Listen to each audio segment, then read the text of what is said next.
पिछले दिनों हमने चार्ज पढ़ा और चार्ज से रिलेटेड कुछ पॉइंट को क्या किया, आप सभी के बीच में डिस्कस किया। चार्ज पढ़ा और चार्ज के बारे में बहुत सारी बातें आप सभी के बीच हमने डिस्कस किया। चार्ज हमारा समाप्त हुआ, उससे रिलेटेड आप जो भी प्रश्न बन सकते हैं आप बनाइए, वो आपसे बनेंगे, ठीक है ना। मैंने बहुत सारा क्वेश्चन आपको दिखाया भी बाबू, ठीक है ना, बना करके आप ट्राई करके देखिए, आपसे बनेगा, ठीक है ना। अब अगला टॉपिक, नया टॉपिक हम शुरू करते हैं आप सभी के बीच में, जो कि है कूलम्ब्स लॉ, ठीक है बाबू। कूलम्ब का नियम। बाबू कूलम्ब एक साइंटिस्ट का नाम हुआ, एक वैज्ञानिक का नाम हुआ।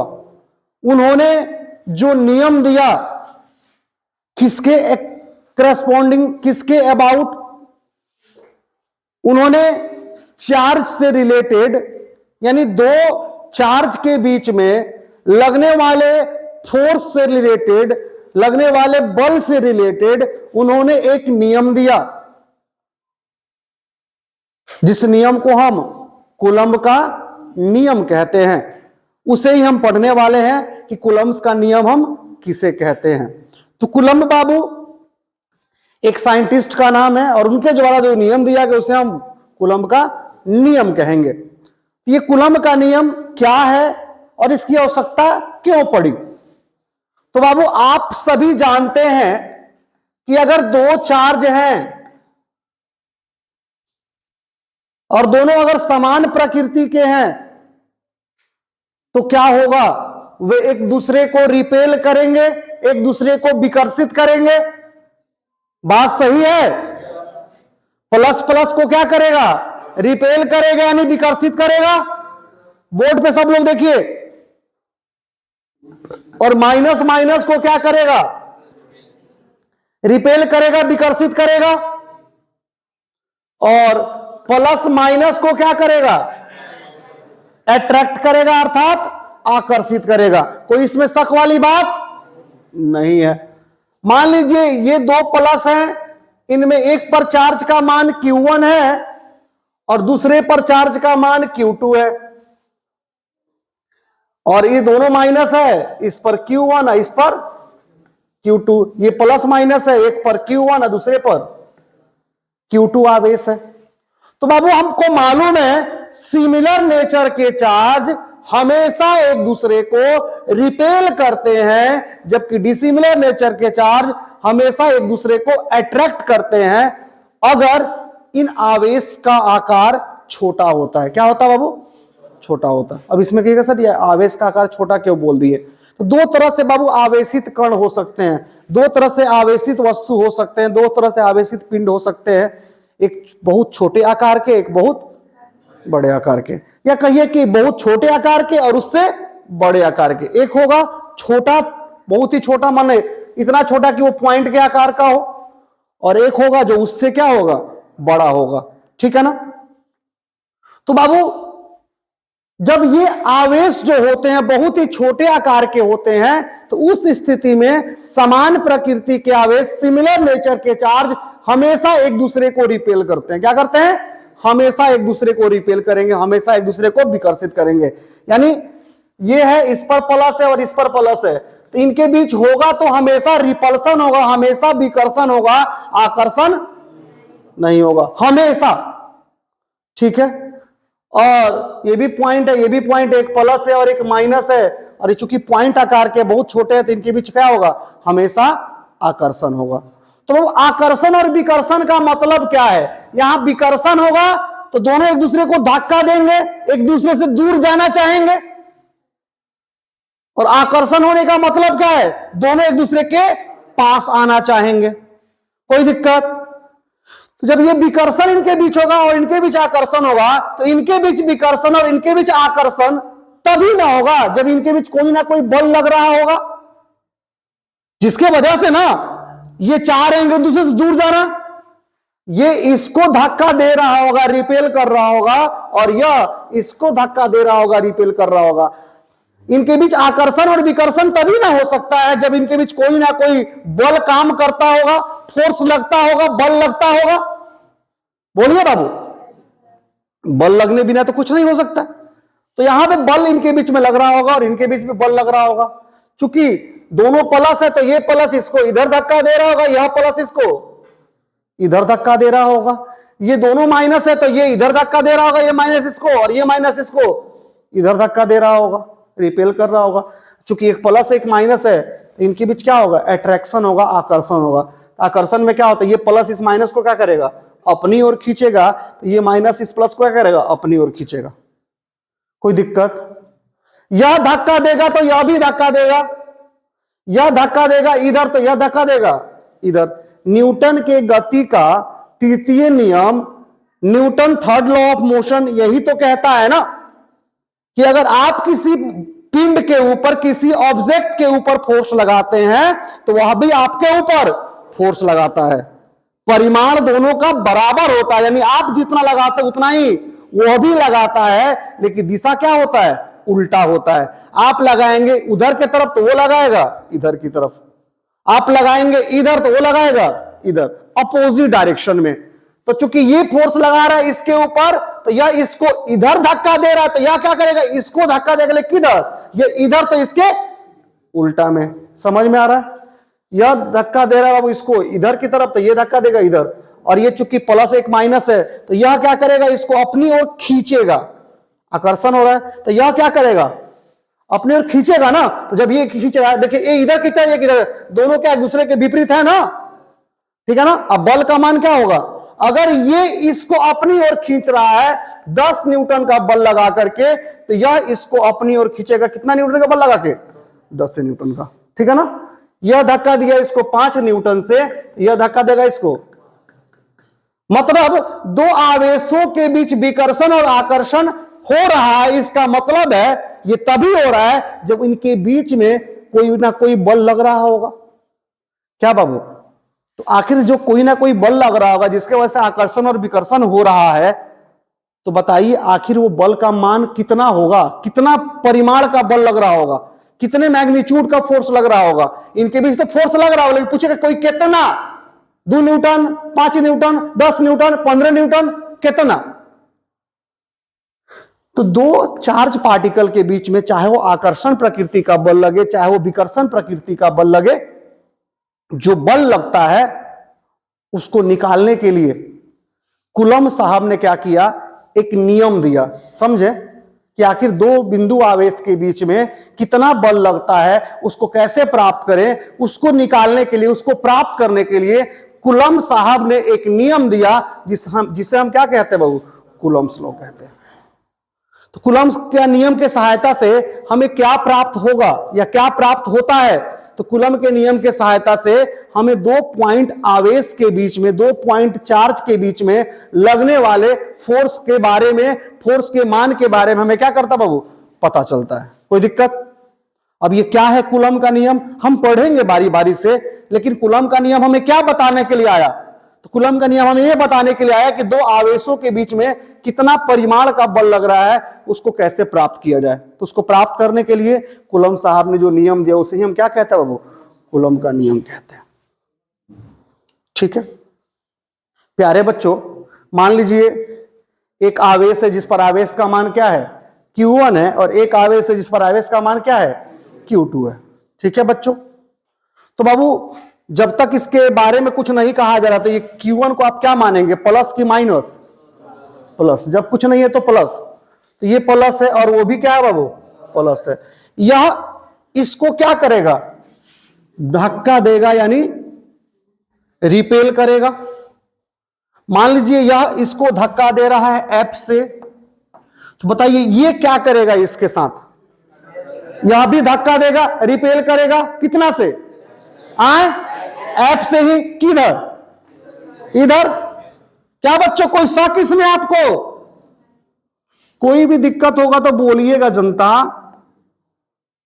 ठीक है, अब बात है कि सर ये F के मान को हम कैसे निकालेंगे। इसी मान को निकालने के लिए कूलम्ब साहब ने जो नियम दिया उसे हम क्या करते हैं, जानने की कोशिश करते हैं, पढ़ते हैं।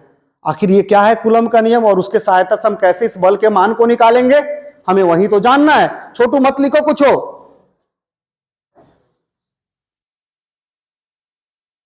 हाँ बाबू, देखेंगे अगर मान लीजिए कुछ ऐसा लिखा हुआ, इसका मतलब क्या होता है बाबू? मैथमेटिकली ऐसा लिखा हो तो इसको कैसे क्या पढ़ते हैं जरा देखिएगा। हम इसको पढ़ते हैं कि x जो है ना y के डायरेक्टली प्रोपोर्शनल है। क्या है बाबू? x जो है ना y के डायरेक्टली प्रोपोर्शनल है, यानी हिंदी में कहें तो x जो है y के क्या है? समानुपाती है या अनुपातिक है। क्या बाबू? यहां x जो है y के क्या है? समानुपाती है। हिंदी में बात करें तो हम यहां कहेंगे कि x क्या है? z के इनवर्सली प्रोपोर्शनल है, यानी व्युत्क्रमानुपाती है। क्या है बाबू? हाँ, x आपका z के क्या है? इनवर्सली प्रोपोर्शनल है, अर्थात व्युत्क्रमानुपाती है। तो बाबू देखिएगा, x के नीचे कुछ नहीं है तो 1 है। क्या है बाबू? 1 है। तो ऊपर वाले का ये देखिए, ये ऊपर है और ये ऊपर, ये अंश है और ये भी अंश है। अंश वाले का संबंध अंश वाला के साथ जो होता है वो डायरेक्टली होता है, यानी समानुपाती होता है। नीचे हर है। अब देखिए, ये ऊपर वाला अंश है और ये क्या है? हर है। इस अंश का संबंध इस हर के साथ क्या होगा? व्युत्क्रमानुपाती होगा, अर्थात इनवर्सली प्रोपोर्शनल होगा। ठीक है, अंश का अंश के साथ यानी नोमिनेटर का नोमिनेटर के साथ डायरेक्टली संबंध यानी समानुपाती का, और जबकि नोमिनेटर का डिनोमिनेटर के साथ, अंश का हर के साथ क्या होता है बाबू? इनवर्सली प्रोपोर्शनल यानी व्युत्क्रमानुपाती का क्या होता है बाबू? संबंध होता है। कोई दिक्कत जनता? Very good. इसका मतलब क्या है? इनके बीच डायरेक्ट रिलेशन है। इसका मतलब यह है कि अगर इसका मान बढ़ेगा तो इसका मान भी क्या होगा? बढ़ेगा। प्यारे बच्चों, इसका संबंध इसके साथ क्या है? डायरेक्ट है। इसका मतलब सुनिएगा, ये बढ़ेगा तो ये बढ़ेगा और ये घटेगा तो ये, डायरेक्ट संबंध का मतलब यही होता है। इसका संबंध इसके साथ इनवर्सली यानी व्युत्क्रमानुपाती है, मतलब ये बढ़ेगा तो ये घटेगा और ये घटेगा तो ये बढ़ेगा। कोई दिक्कत वाली बात? आपका संबंध आपके पिताजी के साथ कैसा है? डायरेक्ट की इनवर्स? समानुपाती की व्युत्क्रमानुपाती? आए समानुपाती है ना? पापा खुश तो तू खुश, पापा टेंशन में तू टेंशन में। पापा का मात्र पैसा केकरा खातिर का मात्र हमारे खातिर का टेंशन में का। तो पापा के और हमारा संबंध जो क्या है? डायरेक्ट है आपके साथ। और आपका संबंध आपके पड़ोसियों के साथ, पड़ोसी को जलाना है सबसे आसान तरीका, कुर्सी लगा के बैठ जाइए सामने उसके, खूब हंसिए, खूब खुश रहिए। पड़ोसी अपने टेंशन में कि का बात भाई आज तो ढेर खुश पड़ोसा नहीं यार, कुछ भइल बा का? अब वो टेंशन में रह जाए उतना देर, जलते तक खुशी देखी था ले के आते वो अगले दिन आज हाँ अगला दिन तो काल गलती से लागल टेंशन में बैठ जाओ। ठीक भइल, ढेर उनका बैठ रहा है, ठीक भइल, रे हंसत लवसन, ठीक बा। तो तुम्हारा संबंध तुम्हारे पड़ोसियों के साथ क्या बाबू? इनवर्सली प्रोपोर्शनल है। समझे जनता? हाँ, तो इसको पढ़ना हो तो क्या पढ़ेंगे कि x समानुपाती है y के, जबकि x व्युत्क्रमानुपाती है किसके? z के। बाबू यहां से q1 लेते हैं और वहां से q2 लेते हैं, दोनों को गुना करेंगे तो q1 और q2 को गुना करेंगे तो गुना करने पर जो प्राप्त होता है उसको क्या कहते हैं? इसको गुना करेंगे तो जो प्राप्त होगा उसको क्या कहेंगे? इसको इसमें गुना करेंगे तो प्राप्त होगा, मान लो कौन चीज? Q1 गुने Q2, Q1 Q2 प्राप्त होगा ना। ये Q1 Q2 क्या है? इनका गुणनफल है। क्या गुना करने पे जो फल प्राप्त उसको क्या कहते हैं? गुणनफल कहते हैं। तो Q1 Q2 क्या है? तो इन दोनों का Q1 और Q2 का गुणनफल है। और इंग्लिश में कहें तो ये Q1 Q2 क्या है? तो इस Q1 और Q2 का प्रोडक्ट है। बोलिए ना, क्या प्रोडक्ट मिला? तो Q1 Q2 मिला। कोई दिक्कत? अब मान लीजिए हम ऐसा लिखते हैं, सुनेंगे, मैं ऐसा लिखता हूं F directly proportional Q1 Q2। इसको क्या पढ़ेंगे बाबू? क्या F जो है ये F है क्या? तो Q1 और Q2 के बीच में लगने वाला क्या है? फोर्स है। ठीक है ना? तो दो चार्ज के बीच लगने वाले फोर्स को हम इलेक्ट्रिक फोर्स कहते हैं। क्या कहते हैं? इलेक्ट्रिक फोर्स, यानी विद्युतीय बल। बात ऐसा बात नहीं है, घुमा फिरा रहे हैं ज्यादा, हम समझे हैं ये 2 मिनट कहानी है, लेकिन ढेर हम घुमा रहे हैं तो बच्चा सबको समझ में आ जाए। ठीक है ना? सुनेंगे। तो ये F जो है दो बिंदु आवेशों के बीच में, 2 पॉइंट चार्ज के बीच में लगने वाला क्या है? फोर्स है। तो यहां 2 पॉइंट चार्ज के बीच में लगने वाला जो फोर्स है, इलेक्ट्रिक फोर्स, जो विद्युतीय आवेश है, वो क्या है? आवेशों के मान के गुणनफल के क्या है बाबू? ये आवेशों के मान का गुणनफल है। आवेशों के मान के गुणनफल के ये क्या है? समानुपाती है। या कह सकते हैं कि यहां इलेक्ट्रिक फोर्स जो है Q1 और Q2 के प्रोडक्ट के क्या है? डायरेक्टली प्रोपोर्शनल है। कोई दिक्कत? और मैं ऐसा लिख दूं,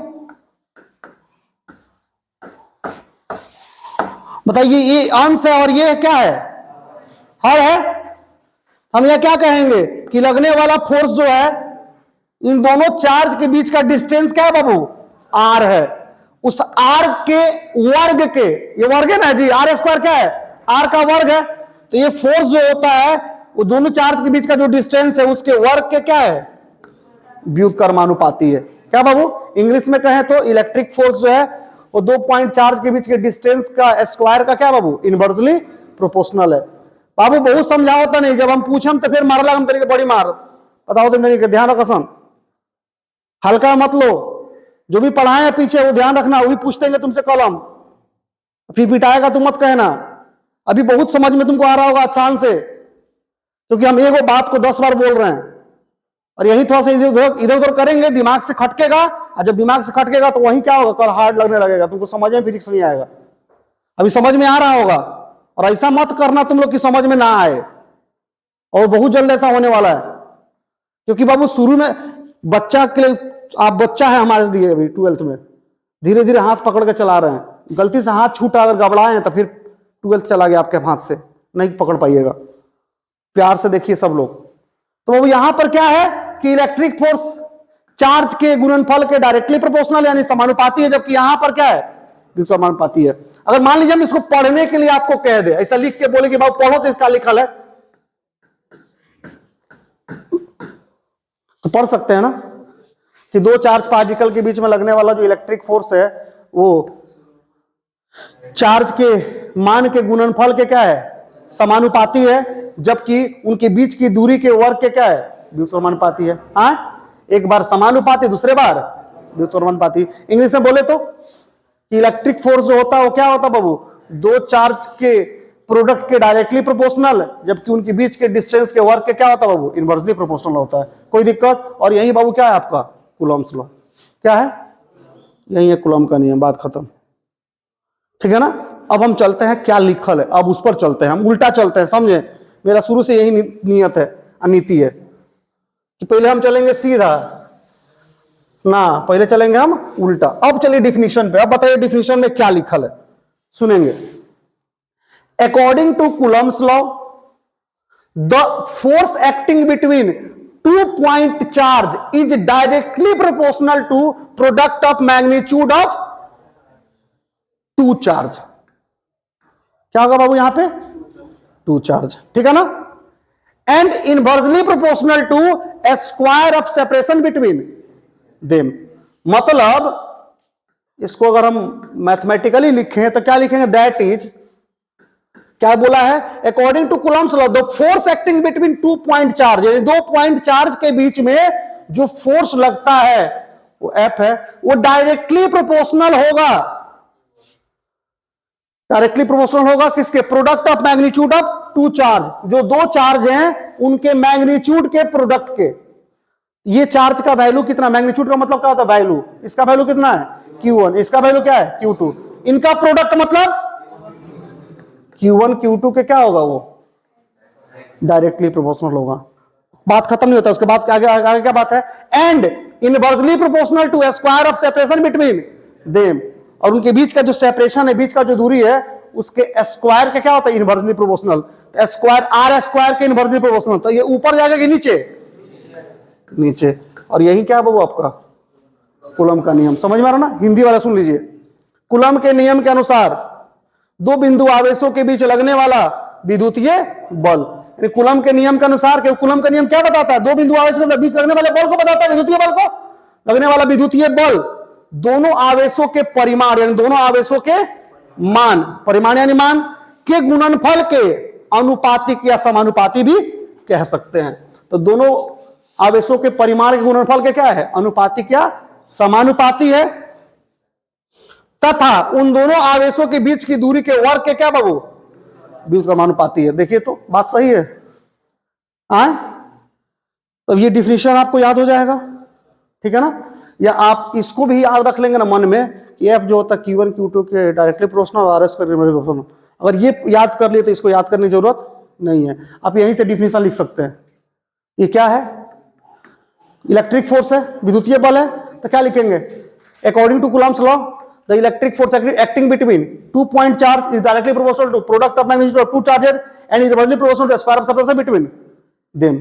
आप जैसे याद रखिए, आप रट लीजिए तो, चाहे इसके सारे याद रखिए तो। ये जो लिखा हुआ वही क्या है?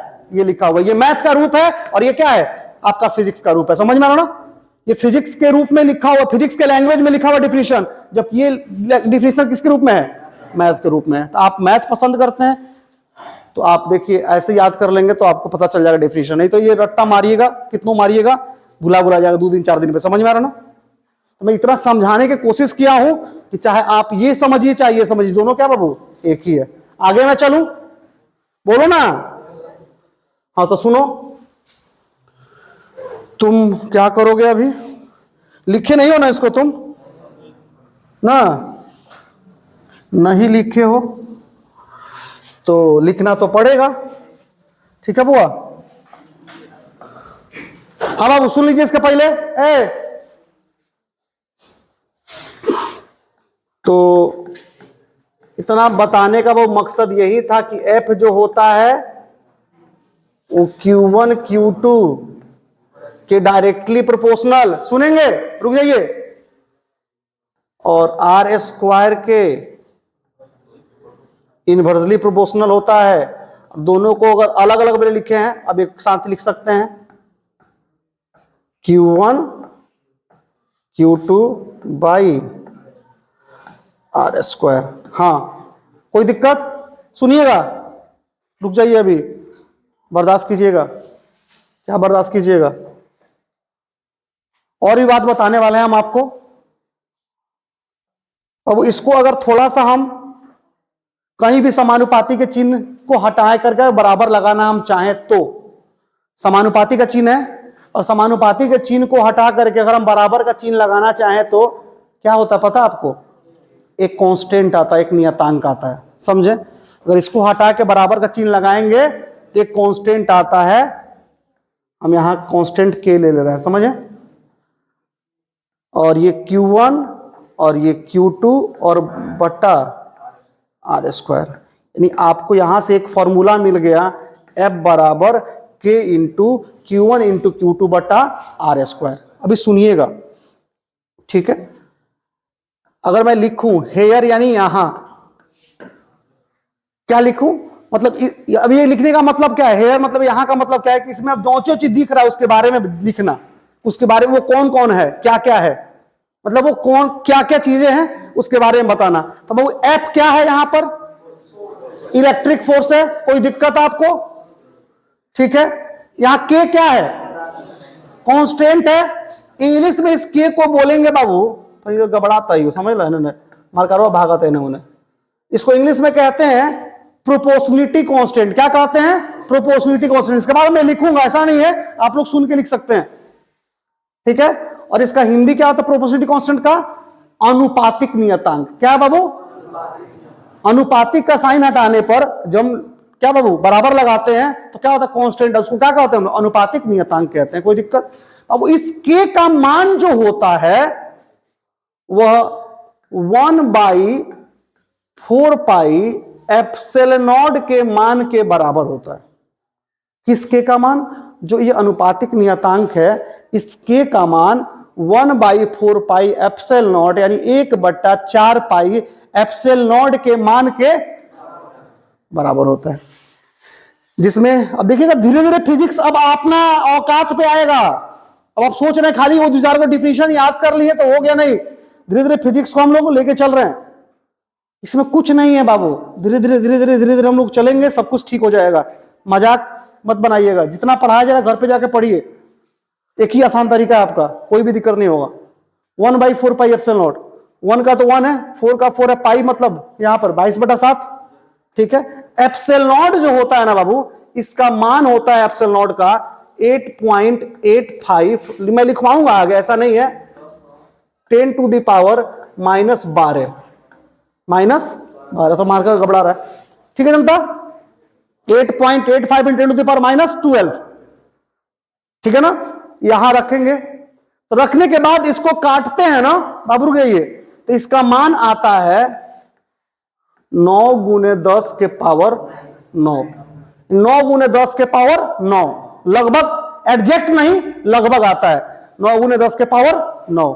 यानी k के जगह पर हम यहां लिख सकते हैं 1/4 पाई एप्सिलॉन नॉट, और उसका मान कितना होता है, अगर क्वेश्चन बनाएंगे तो हम कितना लेंगे उसका मान, 9 × 10 के पावर 9।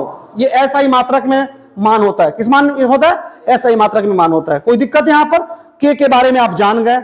एप्सिलॉन नॉट क्या है बाबू, तो उसको हम परमिटिविटी ऑफ मीडियम कहते हैं, यानी माध्यम की विद्युतशीलता कहते हैं। इसका परिभाषा हम आगे लिखवाए हुए हैं आपको, ठीक है ना, उसमें परेशान होने की जरूरत नहीं है। उसका मान इतना होता है, कब होता है, सारा कुछ मैं बताऊंगा आपको, ठीक है ना, बस फिलहाल ध्यान रखिए। उसके बाद Q1 क्या है, तो charge on first charge particle या one charge particle, and Q2 क्या है, charge on another charge particle, दूसरे आवेश के ऊपर आवेश का क्या है, मान है। और R क्या है बाबू, तो सेपरेशन बिटवीन 2 पॉइंट चार्जेज, यानी दोनों बिंदु आवेशों के बीच के क्या है बाबू, ये दूरी है। कोई दिक्कत, तो बाबू पहले फोटो बना लिख लेंगे, उसके बाद फोटो बना लेंगे, फोटो के बाद आप इसे लिख लेंगे। लिखने के बाद मैंने सबके बारे में बोला है अभी ना, उसको लिख देंगे हेयर में करके कि यहाँ F है, ये है, K ये है, Q1 ये है, Q2 ये है, R ये है। तो आप लोग क्या कीजिए, पहले इतना लिखिए, ये फोटो बनाइए और यहां तक लिखिए, बस यहीं तक लिखिए।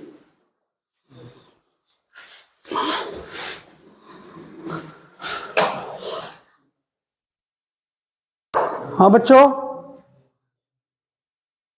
पूरा हिला के लो मोबाइल।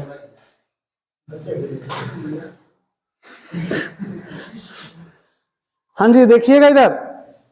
तो अभी मैंने आपको बताया था बाबू कि 2 पॉइंट चार्ज के बीच में, 2 पॉइंट चार्ज के बीच में जो फोर्स लगेगा, इलेक्ट्रिक फोर्स, विद्युतीय बल, उसका फॉर्मूला क्या होगा बाबू, F बराबर K × Q1 × Q2 बटा R²। जहां F क्या है, K क्या है, Q1 क्या है, Q2 क्या है और R क्या है, उसके बारे में मैंने पहले बताया भी था और उसको मैंने लिख भी दिया। आप इसको चाहे तो आप भी नोट कर सकते हैं।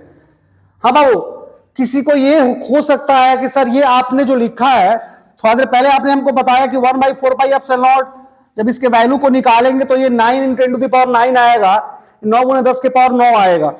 लेकिन ये जो ये आपने यूनिट लगा दिया, न्यूटन मीटर स्क्वायर पर कूलम्ब स्क्वायर, आपने कैसे लगा दिया, क्या हमें इसको भी याद रखना होगा?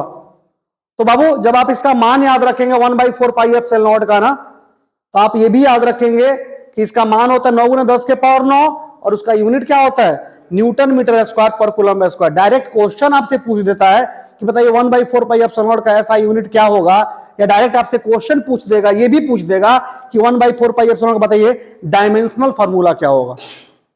यूनिट तो यूनिट पूछबे करेगा, डायमेंशनल फार्मूला भी आपसे पूछेगा, तब आप नहीं कहेंगे कि हमको नहीं आता है, ठीक है ना। तो ये यूनिट क्या होगा, न्यूटन मीटर स्क्वायर पर कूलम्ब स्क्वायर। तो मैं फिर बताता हूं कि बाबू ये आया कैसे। तो आप अगर इसको निकालना चाहते हैं तो कोई बड़ी बात नहीं है, मैं इसको निकालने का मौका आपको दूंगा। देखिए कैसे निकालते हैं बाबू। 1/4 पाई एप्सिलॉन नॉट का या तो यूनिट चाहिए या तो डायमेंशन फार्मूला चाहिए। तो सबसे पहले आपको एक फार्मूला ऐसा मालूम होना चाहिए जिसमें 1/4 पाई एप्सिलॉन नॉट शामिल है, ठीक है ना। क्योंकि अगर यूनिट डायरेक्ट याद है तो बढ़िया है, डायमेंशन फार्मूला डायरेक्ट याद है तो बढ़िया है, नहीं याद है तो एक फार्मूला आपको चाहिए जिसमें 1/4 पाई एप्सिलॉन नॉट हो। भाई F बराबर 1/4 पाई एप्सिलॉन नॉट, क्या जी वही तो है। तो बाबू F बराबर K का मान ही था ना 1/4 पाई एप्सिलॉन नॉट आए, Q1 इंटू Q2 बटा, ये फॉर्मूला हमको मालूम है, यूनिट नहीं मालूम है, यूनिट डायरेक्ट रटे हैं तो डायरेक्ट मार दीजिए, नहीं है तो भैया आइए, तो फॉर्मूला हमने ढूंढ लिया, हमारे पास एक फॉर्मूला है जिसमें 1/4 पाई एप्सिलॉन नॉट है, इसी का यूनिट चाहिए, इसी का डायमेंशन बराबर होना चाहिए ना, तो जिसका यूनिट और जिसका डायमेंशन फॉर्मूला इस फॉर्मूले में आपको चाहिए, उसको आप एक साइड कर लेंगे, या तो LHS में या तो RHS में एक साइड कर लेंगे, बाकी सबको आप क्या करेंगे, दूसरे साइड भेज देंगे, ठीक है ना। जैसे हमको इसका चाहिए, अब बहुत लोग रटा हुआ है, अब वो गारंटी बता रहे तुमको, बाबू रटोगे कितना रटोगे भुला जाएगा, लेकिन तरीका तुम्हें मालूम है तो कहियो नहीं बुलाएगा, तड़ाक से निकाल दोगे। तो बाबू देखो इसका चाहिए ना, इसको छोड़ दो और बाकी सबको क्या करो, दूसरी तरफ भेज दो, ठीक है ना। तो इसको छोड़ के बाकी है कौन, Q1 Q2 R स्क्वायर, इसको रहने देते हैं, 1/4 पाई एप्सिलॉन नॉट को रहने देते हैं, बाकी सबको इधर भेजते हैं। F अकेले है, जब ये R स्क्वायर जाएगा इधर तो क्या होगा, इधर भागा में इधर क्या हो जाएगा, गुना में आ जाएगा, आए इसको छोड़ के जब ये इधर जाएगा तो ऊपर है तो ये क्या हो जाएगा, बात सही है, खत्म, कहानी खत्म, बस इतना ही करना था हमको, यूनिट निकल के देखिए। अब इसका यूनिट चाहिए, तो जो इसका यूनिट होगा वही यूनिट क्या होगा, इसका होगा, ठीक है ना। अब आइए इसका यूनिट निकाला जाए, इस समुच्चय का यूनिट क्या होगा, F का क्या होता है, न्यूटन, फोर्स का न्यूटन, ये R क्या है, दूरी है, दूरी का ऐसा यूनिट क्या होता है, आए मीटर, R का स्क्वायर है तो मीटर का स्क्वायर, आए अब उसके ऊपर में कुछ है नहीं, अब आइए नीचे में बटा, नीचे में कौन है, Q1 Q2, Q1 क्या है, चार्ज है, चार्ज का क्या होगा, कूलम, ये भी बगल में चार्ज है, इसका भी क्या होगा, कूलम, कूलम गुना कूलम क्या होगा, रटना नहीं है, समझ में बात, नहीं तो रटना तो रट जाओ भाई, कोई दिक्कत नहीं है। डायमेंशन फॉर्मूला चाहिए, तो जो इसका डायमेंशन फॉर्मूला वही डायमेंशन फॉर्मूला क्या होगा, इसका होगा, क्योंकि ये इसके बराबर है। आइए F क्या है भाई, फोर्स है, फोर्स का डायमेंशन फॉर्मूला क्या होगा, तो बाबू जो जानते हैं, जो जानते नहीं जानते हैं आज के बाद जान जाइए, क्या होता बाबू, ml t का पावर -2, क्या होता बाबू, ml t का पावर -2, मैं लिखवाया भी हूं, आगे आपको नोट में लिखवाया हूं, टेंशन लेने की जरूरत नहीं है, कहां लिखवाया हूं, सब कुछ आपके लिए है जी, देखिएगा इधर, समझ में आना, ठीक है बाबू, तो टेंशन लेने की जरूरत, जिसको नहीं मालूम है नहीं, आपको सब कुछ है इधर, हम आपके लिए सब कुछ कर देंगे, अब आप याद रखें नहीं रखें वो आपकी मजबूरी है, हमारी मजबूरी नहीं है। ml t का पावर -2 भाई, आइए अब कौन है, R है, दूरी है, दूरी एक तरह का क्या बाबू, लंबाई है ना, है, दूरी का यूनिट मीटर है, मीटर किसका होता है, लंबाई का, और लंबाई मतलब इंग्लिश में उसको लेंथ का होता है, और लंबाई के लिए किसका इस्तेमाल करते हैं, L का, तो यहां क्या है, मीटर स्क्वायर है, यानी लंबाई का स्क्वायर, लंबाई के लिए L तो क्या हो जाएगा, L स्क्वायर, ठीक है ना, बटा नीचे में कौन है, चार्ज, चार्ज का क्या होता है, AT या IT लीजिए चाहे AT लीजिए, दो है तो दो जगह हो गया, अब इसको खाली सरिया लीजिए, आंसर आपका मिल गया।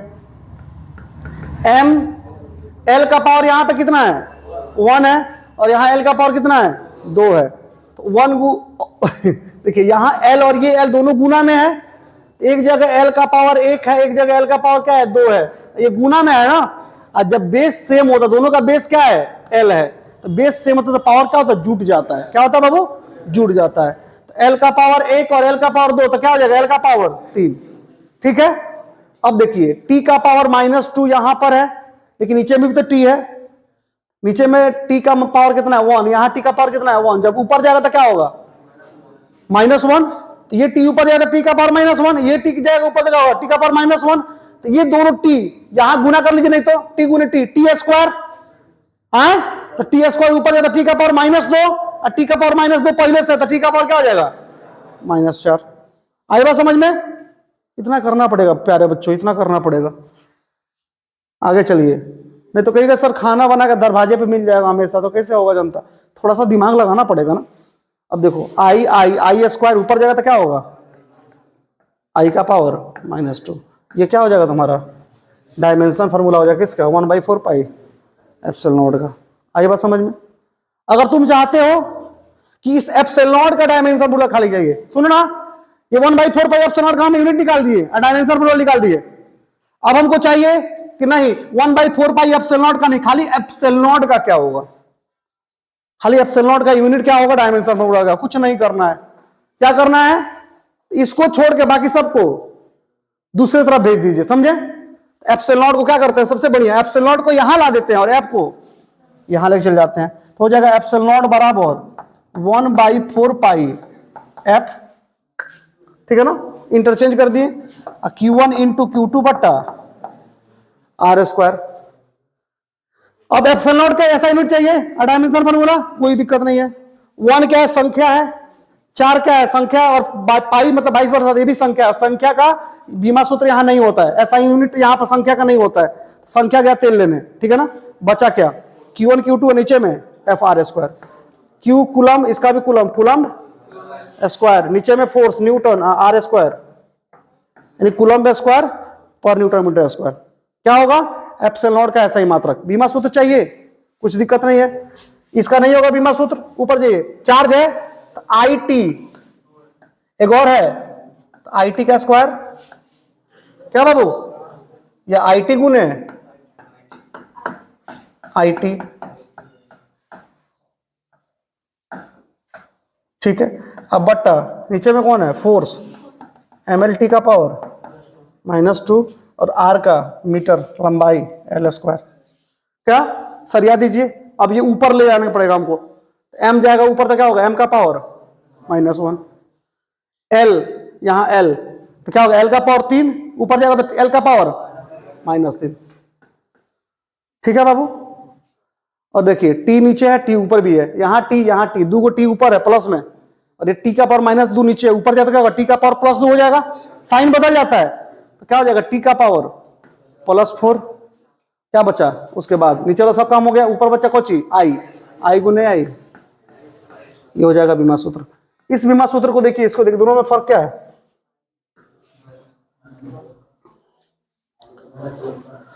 जस्ट इसका उल्टा ही है, इसका व्युत्क्रम है, ये यूनिट देखिए, ये यूनिट देखिए और ये देखिए, दोनों में क्या फर्क है, ये भी उल्टा है, व्युत्क्रम है, समझ में आ रहा ना, क्यों है, क्योंकि 1/4 पाई एप्सिलॉन नॉट का आप निकाले थे तो ये आया था, और एप्सिलॉन नॉट का निकाले थे, एप्सिलॉन नॉट ऊपर जाएगा ना, जब उसको पलटेंगे तो इसको भी क्या करना पड़ेगा, पलट देना होगा सीधे, समझ में आ रहा ना। तो अगर इसका याद है तो एप्सिलॉन नॉट का याद है, पलट देंगे, अगर इसका डायमेंशन फॉर्मूला याद है, इसका चाहिए क्या करेंगे, पलट देंगे, कोई दिक्कत। और नहीं याद है तो हमारे पास क्या है, तरीका मालूम है, यही होता तरीका, समझ में आया, कोई दिक्कत किसी को। कहिएगा सर हम लिखेंगे नहीं, हमको लिखवाइएगा नहीं, काहे नहीं चला, तुम्हारे लिए सब कुछ है, टेंशन काहे लेता है। देख इधर, अभी मैं पढ़ाऊंगा, ऐसा नहीं है, खत्म नहीं कर दिए हैं ये सब, तो तरीका ठीक है बाबा, करवे करो पसंद। देखो यहाँ पे the value of permittivity of medium is equal to 8.85 × 10⁻12 coulomb square per newton metre square, समझ में आ रहा ना। तो सारा चीज आपको लिखा हुआ मिलेगा, समझे, टेंशन लेने की जरूरत नहीं है।